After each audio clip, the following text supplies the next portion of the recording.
I was about to jump into that without having all the details. But guys, this is episode 46. Thanks for joining us again on another episode of Always Making. We are joined by another local, awesome, talented artist here. I'm Derek. I'm Christy. And we're joined by Chris Dudley. And we're going to get into a conversation about all his cool street art and alternative mixed media art that you're doing. That's a good way to put it. Right after some of our housekeeping. But do what you guys are supposed to do. It helps us out. Like, comment, subscribe. If you guys know any local artists in the Salt Lake area or greater Salt Lake area, please send them our way. Tell them about us. And we'd like to have a conversation. But housekeeping, we just said it before the show. We're still going to be till the 27th of May. Yep. We'll still be available at the Mill Creek Common. It's got less than a week. Less than a week when this comes out. Go check it out. Check out the other vendors. Craft Lake City's Maker Mart. Yep, our booth there at Mill Creek Common. And then we can officially announce we are in DIY Fest for 2025. Woohoo! August 9th, 10th, 8th, 9th, and 10th. I knew I was going to get it wrong. 8th, 9th, and 10th. August 8th, 9th, 10th, Friday, Saturday, Sunday. We will be there all 3 days. We're going to be inside. We don't know where yet, of course, but it's going to be awesome this year. I've got some new things I'm working on, and hopefully, fingers crossed, I will be able to get them done before the show. But you know how that all goes. We try and have new stuff for DIY Fest every year. We'll see. But those are the housekeeping. We have a few other shows. We will be up in the Brighton Flea Market. We haven't confirmed dates 100% yet. We're talking with a couple other local shows as well. As soon as we get confirmation on all that stuff, we will keep you guys informed. But that's housekeeping. That's everything. Also, check out the Etsy store. There's probably some new stuff up. I know we have new stuff. Probably. But there's supposed to be new stuff up. But just double check that. Okay, guys, cool. All right, Chris. Thanks for joining us here in the studio. Absolutely. Thanks for having me. It's been a couple tries now to get you here and get everything connected. But street artists. Yeah. But your social media only shows like a year of doing it. But it seems like you're creative, talented, doing a lot before that. How did it all get started for you? Yeah, so I've pretty much been creative my entire life. Just as a little kid, either sketching or, having a wild imagination. I found that I really enjoyed, sketching on things, and then I wanted to tell a story of what that was. And so I started doing things like, writing short stories, writing poetry, things like that.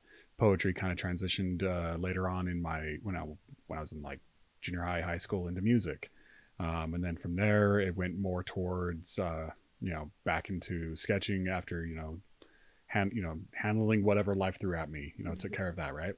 And then it was just kind of back into sketching as like a way to kind of express myself. That looking for that cathartic release type deal. And from there, I met Crystal, and she kind of was just like, you really, really need to paint, like just try it. And so, I picked it up and started painting and, exploring different styles, different techniques, and different, using acrylic pastes, pens, you name it. Right. And found that I really, really enjoy the way I can express myself through street art. Street art is, it's very reminiscent of, or I should say graffiti is very reminiscent of, the rebel, that rebel soul, that exists, I think, inside of every artist, right? It's a rebellion against, the status quo. It's the first time we met, you were buying one of our Rebellion. That's true. That is true.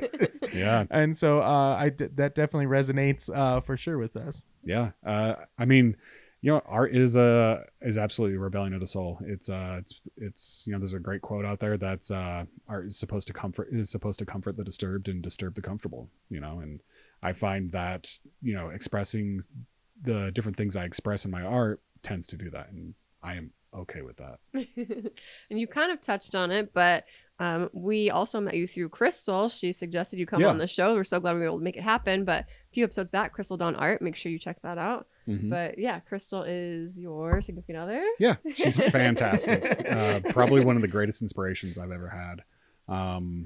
Her ability to help, to help guide me when I'm, not sure what to do, when I'm lost, or when it's time to do a show, time to set up for shows, or time to, plan it through. I get to, I tend to be forgetful, and, she's just boom, right there on it. Hey, boo, we need to do this, let's keep moving forward. And so, I definitely don't think I'd be where I am without her. Have you guys done any shows together? We just got, I say just got back, about 2 weeks ago, I think 2.5, 3 weeks ago, we just got back from, Lewiston, Idaho. That was our first big show together. It was fantastic. It was great. Unfortunately we weren't next to each other, but it was really cool to have her there, to where, if something were to go down, which, crazy enough, things did go down. It was nice having her there, because, she's very much, just let it roll. We'll figure things out. Yeah. Awesome. Yeah. It's always great to have support when you're at a show. Mm-hmm. It's always easier to have that support system to push you into the stuff. But like, to be fair, your stuff is your own, and you have been able to create some pretty cool pieces that come from your own experience and stuff like that. The choice of the style of street art, why that as that kind of inspiration piece that you've kind of found that love for? Why not fine art? Why not like the oil paintings? Why not that? Why street art? To me, street art is just, it's more visceral. Okay. I touch on subjects that are, in psychology and philosophy. Sometimes I touch on religion and politics, and I don't think that, more traditional fine art can really properly express some of the either, deep emotions or philosophies, or even anger that could be tied to, certain situations. And to me, when you do something that is raw, it should appear raw. It should connect to that in that person. If someone sees a piece and it speaks to them, that's fantastic. I've had, little kids come up to me just being amazed that this is acceptable. I had a little kid when I did a show in Vegas, and he was just awestruck. And it was incredible that he kept coming back and kept looking at my work, and it was like, so you mean I can do this? Like this is okay? And it's like, yeah, man, like, don't ever let anyone tell you that you can't do this, that this isn't art. Art is subjective. Yeah. Just express yourself, brother. Just put that paint on the canvas and just go to town. Yeah, I think as amazing as it is, people still to this day don't expect to see like graffiti style, street art style in galleries or gallery shows or things like that. So yeah, I'm sure that kid, you just like blew his mind. Yeah, and I mean, I had a very similar instance when I was in Lewiston. There's this young girl. She was just like, my teacher told me that what I do isn't art, and she does the same style. And it's like, no, That's don't. Wrong. I was going to say exactly. Screw that Don't listen teacher. Don't listen to what that person has to say. Like, follow what's in here. What's in here is the guide you need to follow. Yeah. The funniest thing, the biggest inspiration, the biggest thing that stuck with me all through my college years was my typography teacher, and he was a street artist. He was a famous street artist that like was all over the place, and you could see, and he was very modest and humble about it, but like you could also like oh, he wrote the book on this. Like, this is the guy who like, and look, I've driven past that piece that you did on a billboard over here on this highway and everything. That's super cool. Which is nuts to think, but it was that same concept of like, hey, like, you're just doing this, and this is and he's built a whole career off of that kind of thing. And you look at artists like Banksy, and you look at these other street artists that have elevated from a level of like, hey, I'm just doing this on the street, to now having gallery pieces and stuff like that. So when you talk about like your street artist, you are like, it's a style, it's a concept, it's an idea, but you, like Chrissy said, you're in art galleries. You're putting your stuff out there in places that like are side by side, and sometimes better than some of the fine art that's in these galleries. It's like, subjective. It's subjective entirely. I mean, there's a style, and I prefer it over others. There you go. It's your preference. But we talked a little bit off camera before we got started here. Yeah. You have a music background also. Yeah. And we were nerding out about microphones. And Yeah. everything. But do you feel the music like that you grew up with, like that whole like creative outlet there has kind of pushed you towards this street art kind of style? Or does the music like separate from your art style that you feel today? I think that's a very good question. The type of music that I grew up listening to and inevitably ended up playing, I think is Pop very punk, right? Yep, you got me. Yep. Yeah, no, it's I listen to some pretty heavy stuff. I'll also listen to some softer music. I'll even put on some Vivaldi, if I'm feeling it, right? Yeah. So I'll go back and forth, like from Silent Planet to Vivaldi, or from Blanking on it. of course, just some pretty heavy stuff. And I think that a lot of that music is very similar to the type of art I produce right now, right? In that it's strong, it's emotional, there's a lot to it, right? Like not even just like the vocals and the lyricism, but also down to the guitars and the drums. It's all very intrinsically tied to each other. I don't think that my art is very much in the same aspect of metal, but it's the same feeling. Yeah. I can see that. So well, I guess I don't know, because like there's you have these different parts of these songs that individually are fantastic and beautiful, but together it makes something unique. Yeah. And it's very similar to to what I produce in my art, but that's the same thing for fine art and other types of art, where if it's missing one thing, you're gonna feel that it's missing that. Yeah. So fair enough. So I want to get into, because we talked a little bit about your background and how this all kind of gone forward for you. But first show was about a year ago now, a little over a year ago. What was that final push to like say, hey, I'm gonna try to do a show? I know you're like having a partner like Crystal helping you move forward, but like in the end, it's your decision. What made you say, hey, I'm gonna try this and see what happens? So having a partner like Crystal and seeing obviously all of the hard work that goes into it, but seeing just how she can just be herself. Yep. And make a living being herself and expressing herself, it made me think about little Chris, right? Like little me I always wanted to be someone who was creative. I always wanted to do that. That was my end goal. In the end, I was going to be an artist in some form, one way or another.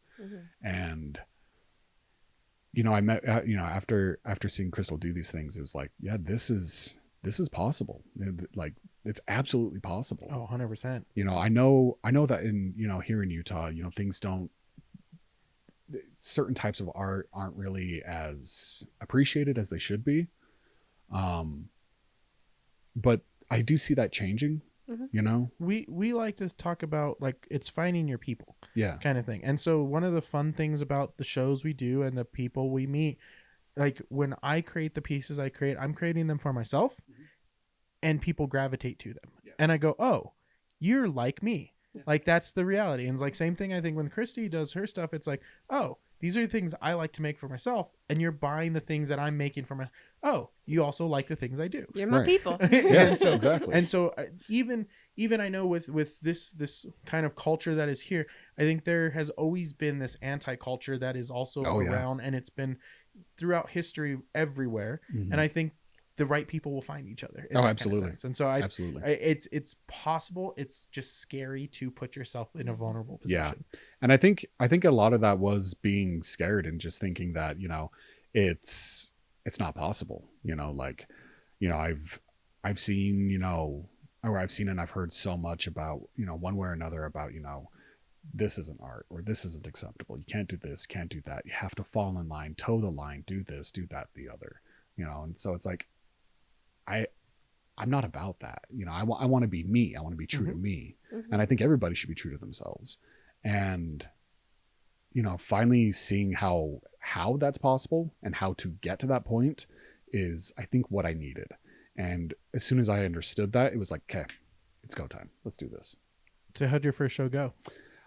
Pretty good. I had some really great friends come out and really support me. I'll be thankful to them for the rest of my life, because having that kind of support is huge, So how quickly did you start the second show? I didn't. I took a hot minute. As life is, I wound up, had to move. And then, I have my day job that I do. And that's also important, so it was, finding that balance and maintaining that, cause in my day job, they respect that I want to chase this and that this is my dream, and not only respect it, but they support it, so in returning that, when it's not show season or when I don't have shows lined up, it's focus on this, get this done, do what you come to do. Yeah. That's a great mentality to have, but it's also great to have a system that is behind you in that sense, because I know there's a lot of artists out there that struggle to find that, and they want that support, they want that push, and sometimes it's hey, I need to pay bills and I have to work this shift at whatever place I'm working kind of thing, and I don't have the chance to get to a show. And so having that support is super awesome, and sometimes it makes that choice a little easier. It is. And I'm not by any means, ignorant of the fact that I have this support system. Yeah. And I'm incredibly lucky to have it. Right. Yeah. I just, I think that,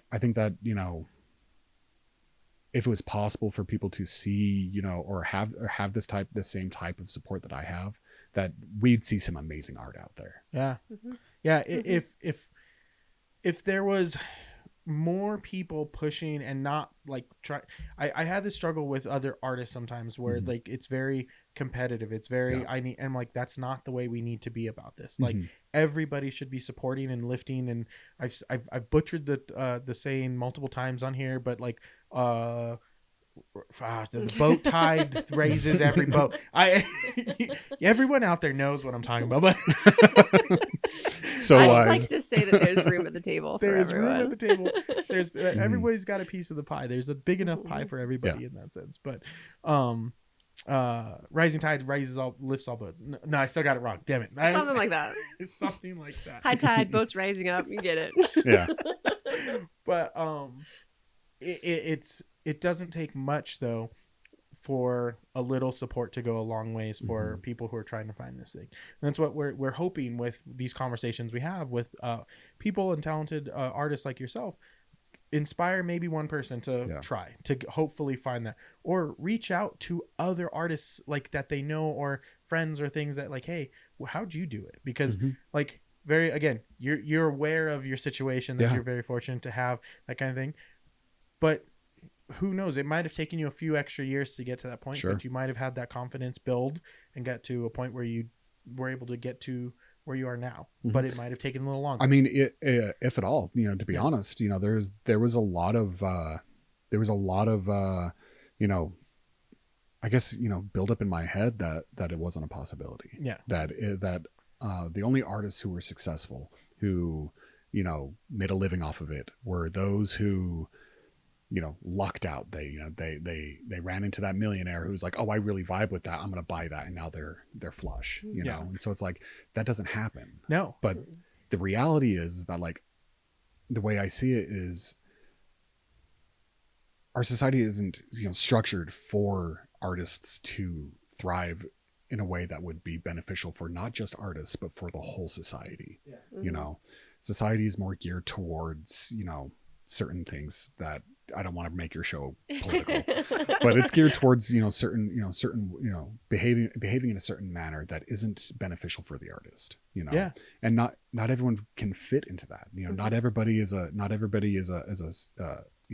square peg. You know what I mean? Some of us are triangles. Some of us are stars. Some of us are diamonds. Whatever it is, we're all uniquely different. But if we don't allow for those unique differences to flourish, we can't find ourselves, I guess. Well, I mean, I'm getting ahead of myself. Essentially, what it comes down to is that in order for an individual to properly help society, to be a proper, functioning member of society, they have to be allowed to flourish. Once they flourish and they reach who they are, that person can do so much for their environment, for their friends, their family, their city, their county, their state, their country, everything. Yeah, it's a snowball effect. Exactly. Yeah. But they have to be allowed to bloom. Yeah. Yeah, you can't, it's got to start somewhere. Exactly. And if we continue to crush and not allow that to grow, we all lose out on a possibility of greatness.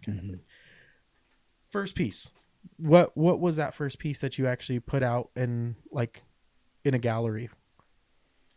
So, I look back at your social, I see a skateboard, but is that the first? That was the first one to go up into a gallery.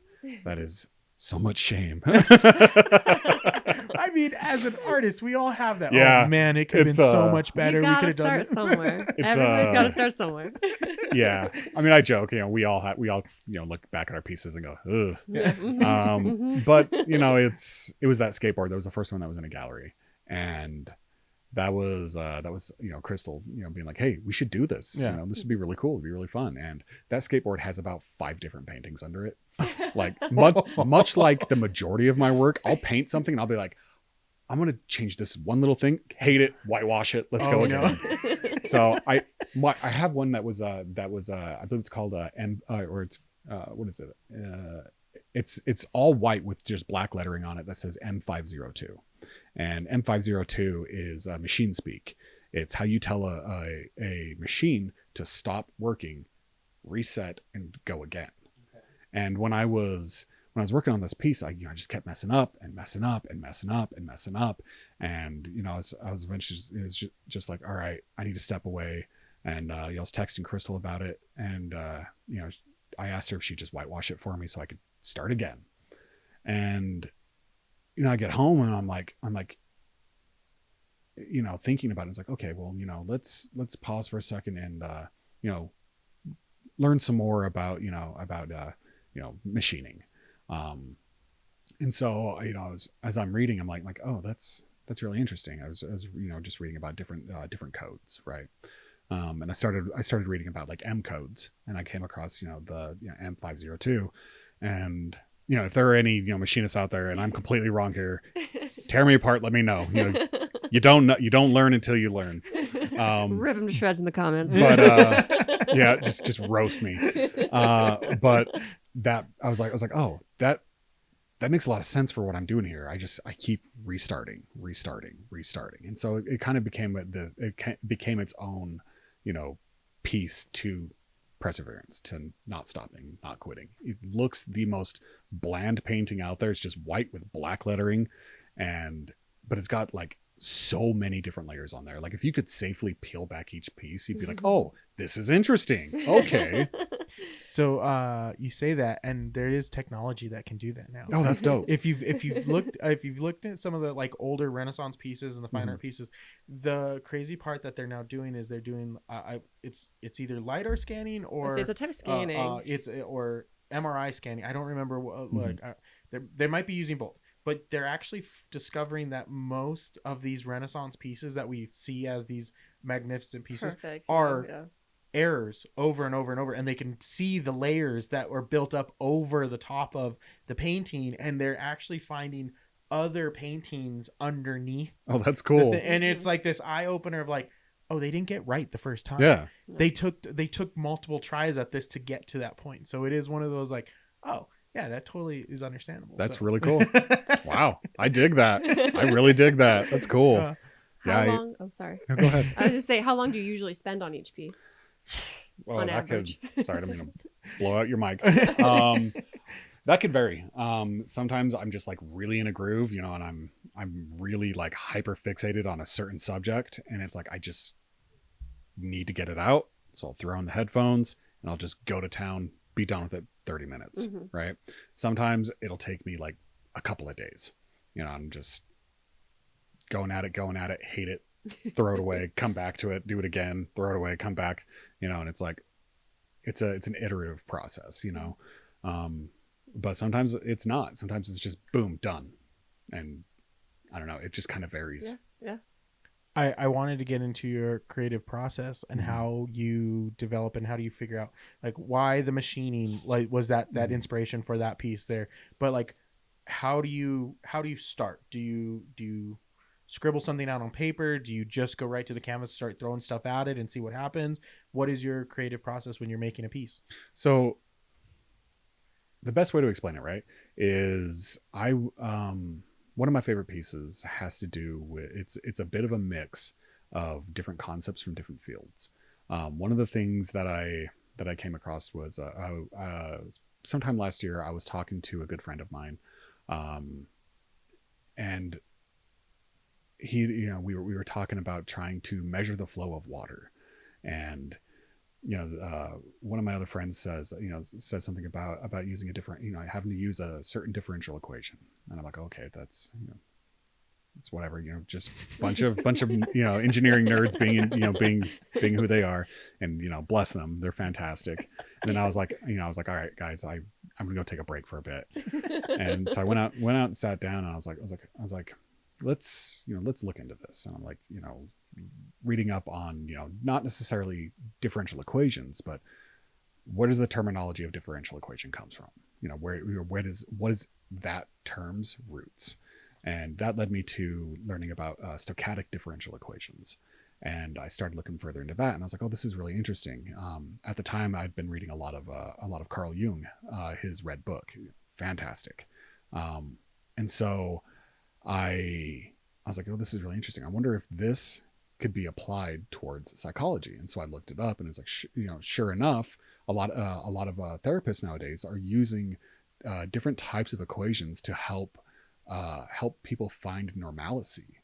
How they go about it is, it was this whole paper that I read, that I briefly read over a year ago, and I was like, oh, this is really cool. I'm really vibing with this, So, the stochastic differential equation applied towards psychologically is it helps someone, discover and isolate those things that take you off of your axis, right? Mm-hmm. The things that take you away from your Z0, and by isolating them, it allows you to return back to a more normative state, and be able to actually function as a proper person, and not just lost in your emotion or lost in the sauce type deal, right? Mm-hmm. And so I was like, okay, well, how do I convey that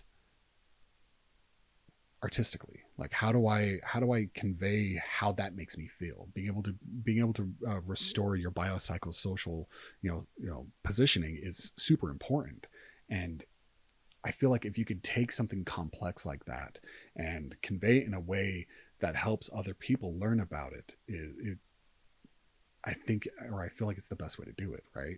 There are people who learn through visual mediums. There are people who learn through audio mediums. There are people who learn through more textile mediums. Mm-hmm. And so I was thinking to myself, something like this subject that is this important, if I can convey that in a more creative way, and something that is more, that has a lot of color to it and a lot of, raw emotion to it, that might touch someone somewhere, And so, as I started working on it, trying to come up with different symbology, I have a really big passion for studying, the esoterica and all these different signs and symbols and, things like that.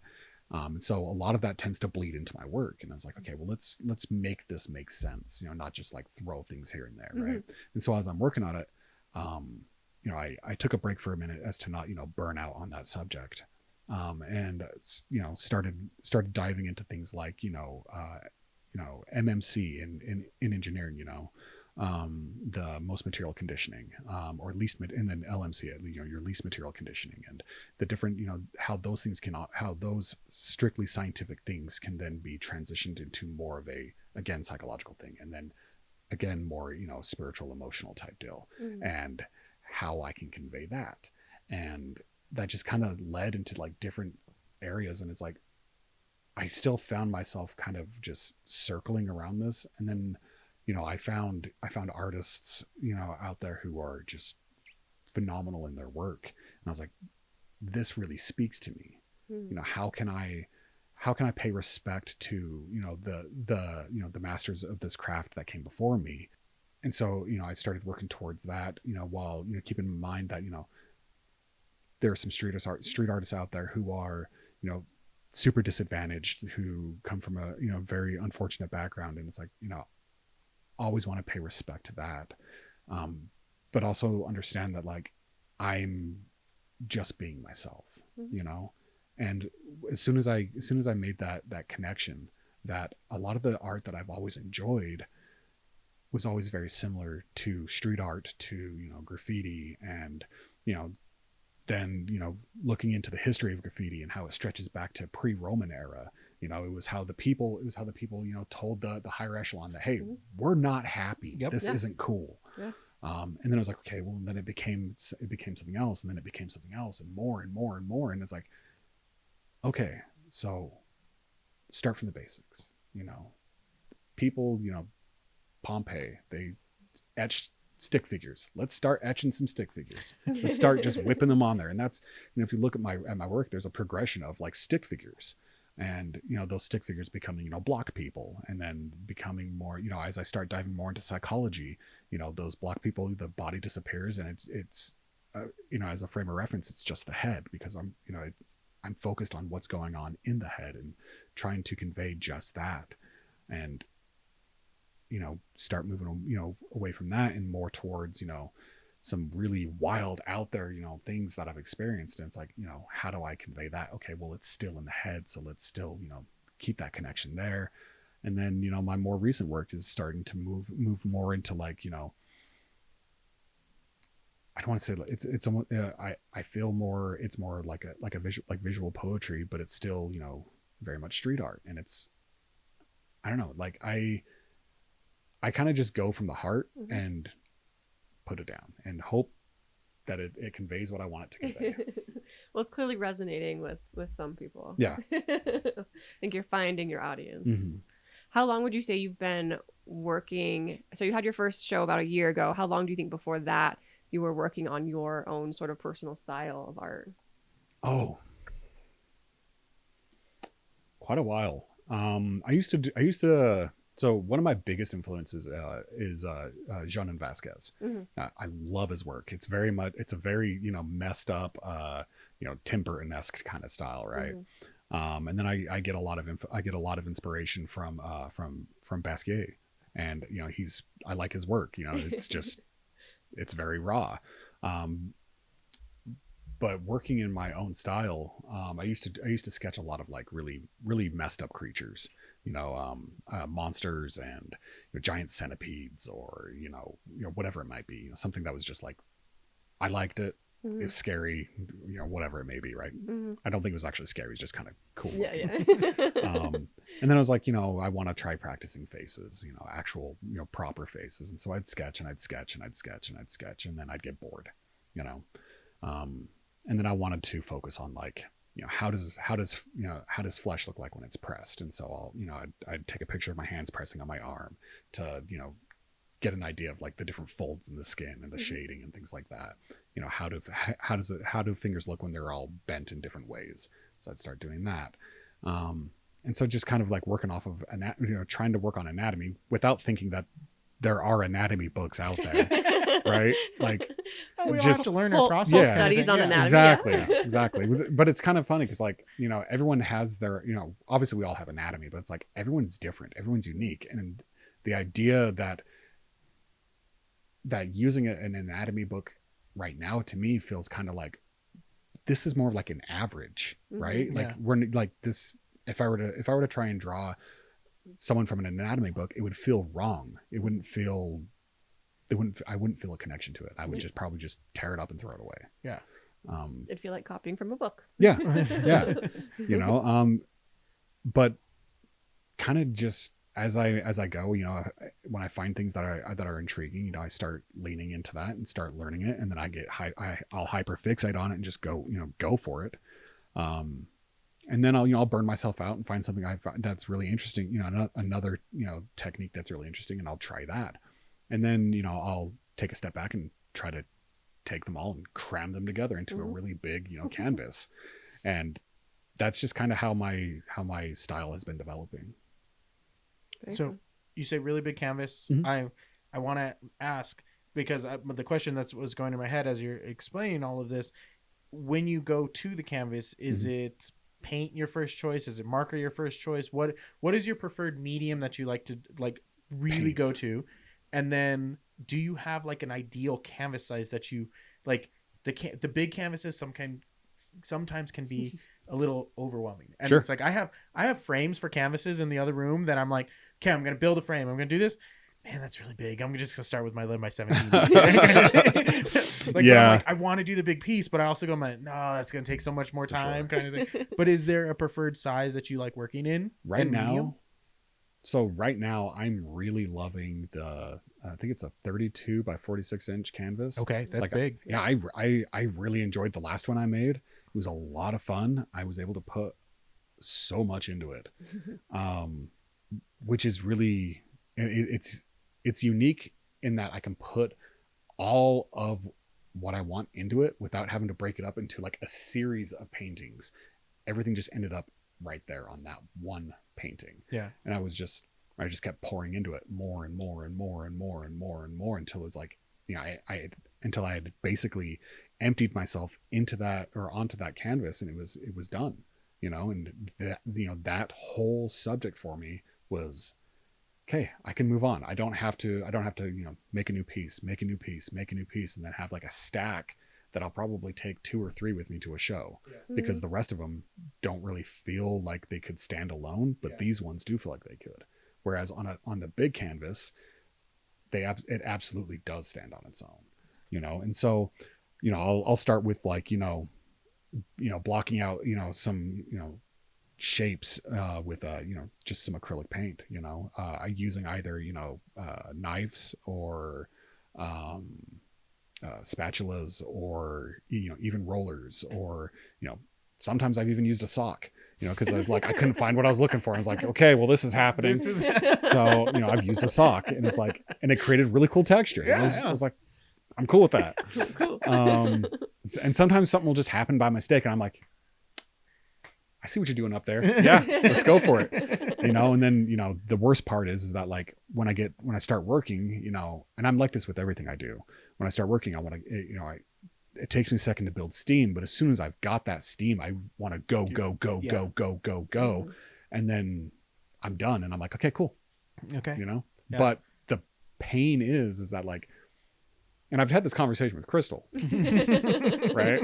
And she's like, and I use acrylic paint, right? And she goes, well, boo, don't ever use oil paint then, because it's gonna be like you're gonna go insane waiting for that to dry. So I was like, yeah, you're absolutely right about that. So what did I do? I went and bought some oil paint pens, and I used them once, and I was like, wow, this is taking forever. Never again. Yeah, there's a few artists I follow that they like will with acrylic, they just will paint the acrylic, and then they have a heat gun or a hair dryer, just to move quick. And I do the same thing. And just like, okay, I'm done moving. That lady's dry. Okay, next. Yeah, because it's like we have acrylics, we have oils.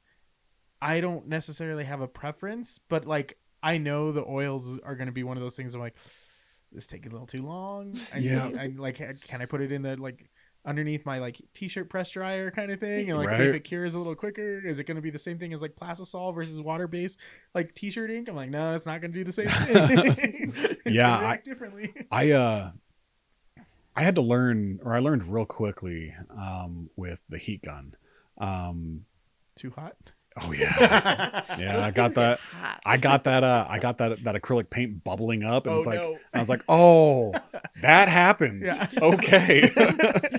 But the cool thing is that like I use there's a lot of texture in my work, so it's like, so it kind of adds. It just added to the texture. I was like, okay, I'm cool with that, until I realized I had melted the rug, and I was like, oh no. I felt so terrible.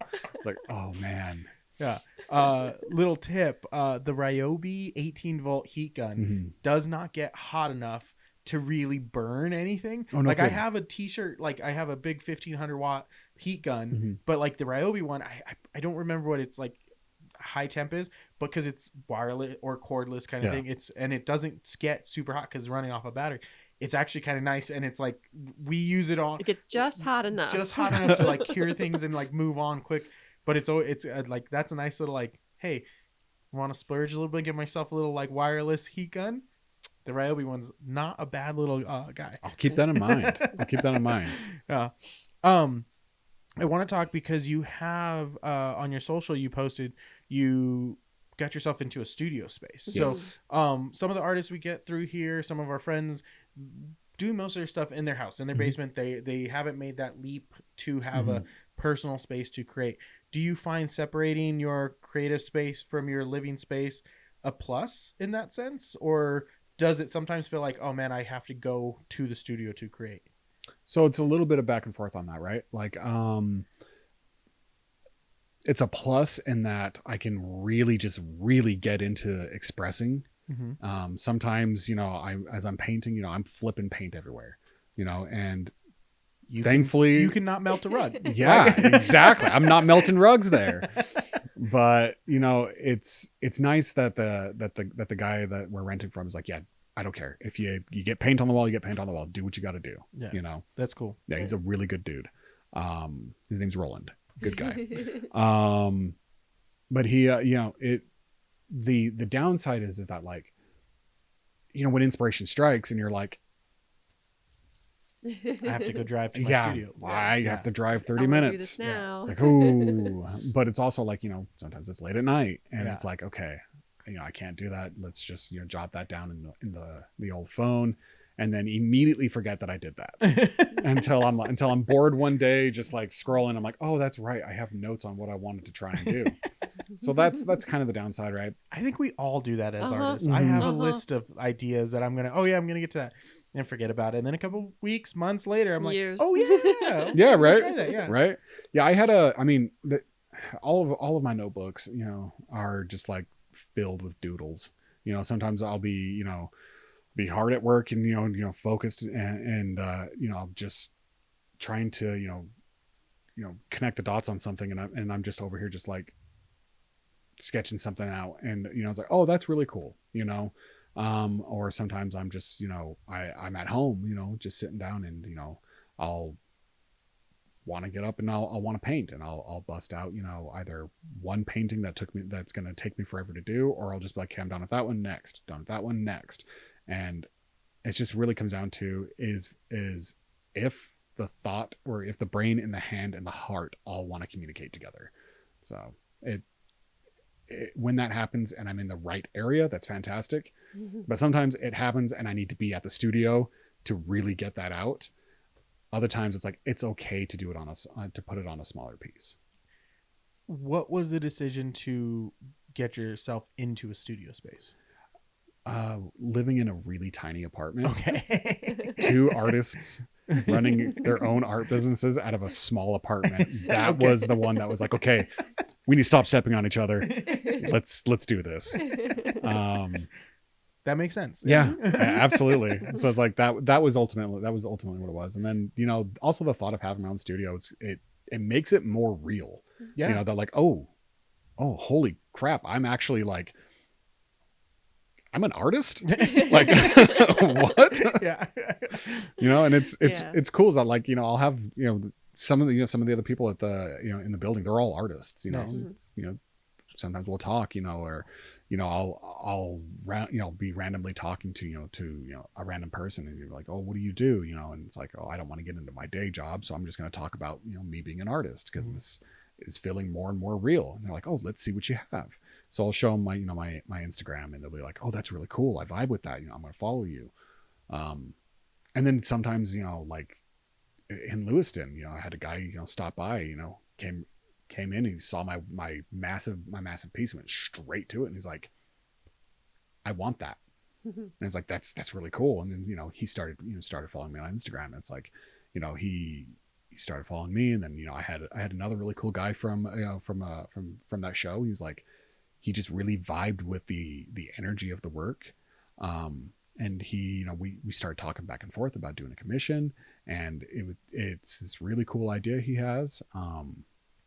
We're still, you know, talking about it, so we'll just leave it at that. But it's really cool how kind of just realizing that you are an artist and you start getting a bit more like big, you know, puffed up about it. You're like, okay, yeah, I'm more confident now. I'm more confident in what I'm doing. And I think that starts to bleed into, where that absolutely bleeds into your work. Your work becomes better. You're not sure about that. Someone sees it, they really connect with it, and you're like, oh, okay, so it's like this yin yang back and forth. Yeah, these choices I'm making are the right choices. Yeah, and so because it's that, like, me and Christy have this conversation all the time. It's like there are things that validate what we are doing when we go out to places and people I'm like, that was a really great show for us. Yeah. Like, people are resonating what we're doing. And then there's times where, like, it wasn't a great show, but we had so many people come through and just, like, appreciate what we're doing. We had friends that were like, oh my God, like, oh, it's great to see you guys come through and like, just say hi kind of thing. Because that's the thing. I'm like, we're making choices, and it's like these choices are validated by that, like, little interactions, small little things that turn into bigger things, that snowball effect of what is growing into that community that you build yourself around. I had a question in my head that I was going to say, and I completely forgot as I went on that rant. Sure. Happens to the best of us. It was more along the lines of, do you have advice for someone looking to get into not necessarily street art, but the art community, get started, inspire their creativity? Or is there something that you could offer people who are maybe on the edge of getting started? Yeah. I mean, if it were, I'll give the advice that I would want to have heard, you know, is that if you don't, you know, if you don't think that people are going to like it, don't do it for that. Do it for you. Do it for, you know, for your inner child. Do it for that part of you that always wanted to express something that your words couldn't, you know, and put it out there. You know, what if there were those artists that you look up to yourself that, you know, that person never put out that work? What if, you know, what if you never saw the piece that made you hang on for one more day? What if you never heard that, you know, that song that made you smile and remember to call your mom? You know, what if that, you know, that artist never, you know, wrote that poem that you copied from and sent to your first girlfriend? You know, what if none of these artists did any of these things? Those fantastic moments that touched all of those people that artist never got to meet or never knew. I mean, those people, they wouldn't have had those experiences. Those experiences help shape them into who they are, and they themselves become, you know, their own force in whatever it is that they end up doing. And if your art can even inspire, you know, one child, or, you know, start a conversation, if it can help someone who's not feeling okay realize that I am okay, that you know, that what's going on in here is normal, I can keep going. If your art can even just, you know, make someone laugh, you know, that's fantastic. Just do it. You know, do art for art's sake, and it'll take care of the rest. You know, put it out there. Is there a piece you've made that you've had a hard time letting go? Like to someone who purchased it from you? No. I don't know. I feel like if I don't vibe well, and I know this is a really bad business practice, really, really bad. I mean, we're artists. We're not business people. That's why we do art. I feel like if I don't connect well enough with someone and they're wanting to buy a piece that is really important to me as an artist, I won't let it go.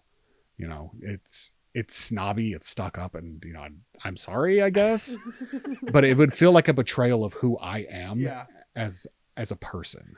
You know, like I wouldn't want someone who, like, if there's a piece that is like viscerally anti something, and that anti person is the one buying it, it's like, no, homie, I'm sorry, this isn't for you. Yeah. This isn't for you.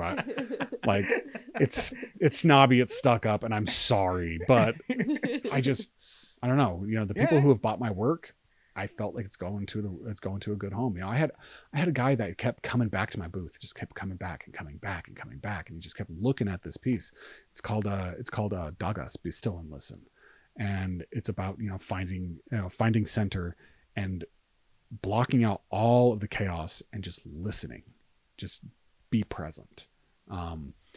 And this guy, he just kept coming back. He looked like this really burly, like backyard biker dude, and this piece has flowers on it. He's like, I gotta have it, man. I gotta have it. I'm like, cool, dude. Yeah. I feel, I can feel, I feel the connection, dude. Like I feel that you're vibing with that piece. And if you're vibing with it that much, you need to have it. If it speaks to you, it's yours, man.